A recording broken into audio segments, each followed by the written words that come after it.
Do you remember those long family road trips? When the world still felt big and every turn held a little mystery? Back when navigation meant a big, wrinkled paper map spread across the dashboard?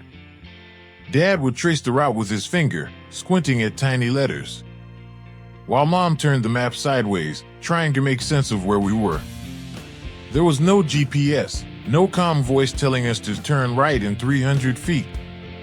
Just the sound of the engine humming, the soft rustle of paper, and a whole lot of guesswork.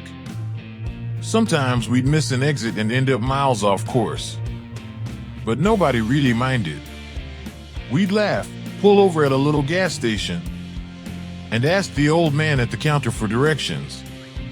He'd take off his cap, scratch his head, and draw a crooked line on the back of a receipt. And somehow, that was enough. Because back then, getting lost wasn't a mistake. It was part of the adventure. We didn't need fancy gadgets back then. All we had was a map, a tank full of gas, and a car that rattled when it hit 60. But somehow, that was all we needed to feel like explorers. Dad would always start the trip early, before the sun even came up. I still remember how the morning air smelled, that crisp mix of dew, gasoline, and coffee from the thermos Mom packed the night before. He'd whistle as he loaded the suitcases, and Mom would make sure everyone had their pillows, just in case we fell asleep in the back seat, which, of course, we always did. The back seat was our little world. We didn't have tablets or headphones. We had each other and imagination. We'd play endless rounds of I Spy and license plate bingo, and argue about who got the window seat. Sometimes, I'd just stare out at the open road, watching the landscape change. Small towns, rolling fields, those faded billboards advertising the world's best ice cream, or see the giant ball of twine. There was something magical about not knowing exactly where we were, but trusting we were going somewhere worth finding. Mom was the navigator, or at least she tried to be. She'd tilt that giant map sideways, tracing highways like veins on a living thing. Dad would ask, "Do I turn left here?" And Mom would squint, still studying the map. Sometimes she'd say yes when she meant no, and we'd end up on some back road surrounded by cornfields. Dad would sigh, then smile. "Guess we'll see where this road goes," he'd say. And that's how we found some of the best places. Little roadside diners with neon signs that flickered even in daylight. Gas stations that sold postcards, rubber snakes, and glass bottles of Coke. Once, we stopped at a place that had a jukebox in every booth. I must have played Take It Easy by the Eagles 3 times before our burgers even arrived. Mom rolled her eyes, but she was tapping her foot to the beat the whole time. Lunches were simple. Sandwiches wrapped in aluminum foil, a cooler full of sodas, and a bag of chips that never made it past the first hour. When you're a kid, even a ham sandwich tastes better on the road. And the laughter. God, the laughter never stopped. Someone would spill a drink, or Dad would tell one of his bad jokes, and the whole car would shake with laughter. We weren't just traveling, we were living in between the miles. By afternoon, the sun would stretch long shadows across the dashboard. We'd roll down the windows, let the warm wind rush in. And for a while, it felt like the whole world was singing along with the radio. Songs like American Pie, Hotel California, Sweet Home Alabama, and Take It Easy became the soundtrack of our lives. Each note tied to a memory we didn't even know we were making.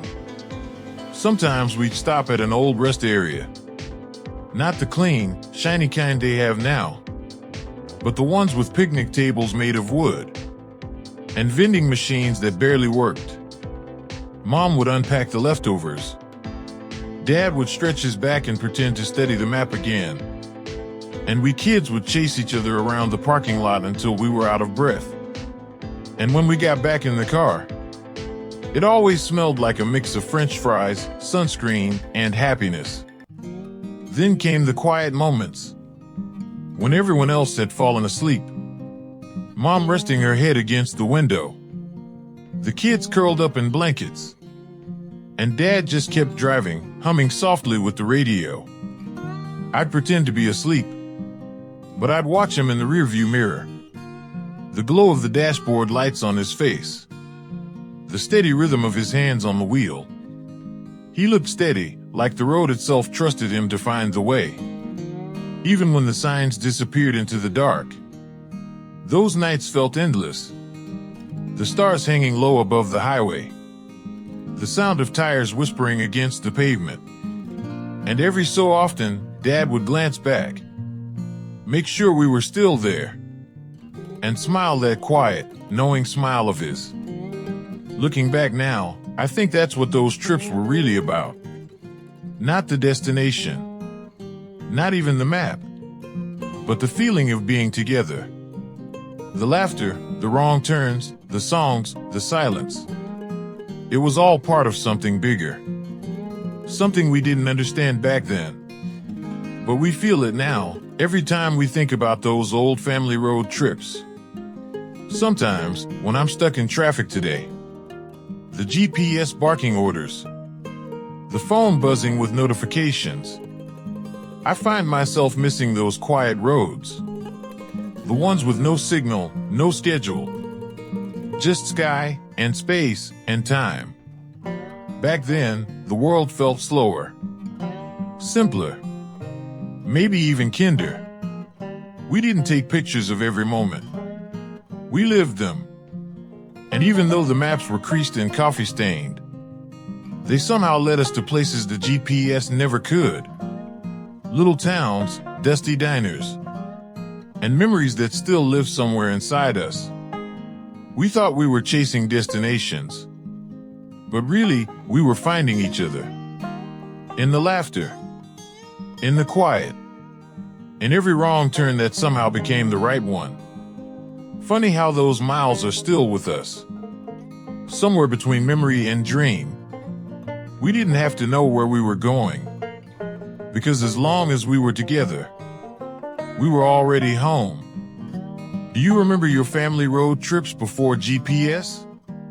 The laughter, the long drives, the maps that never folded right?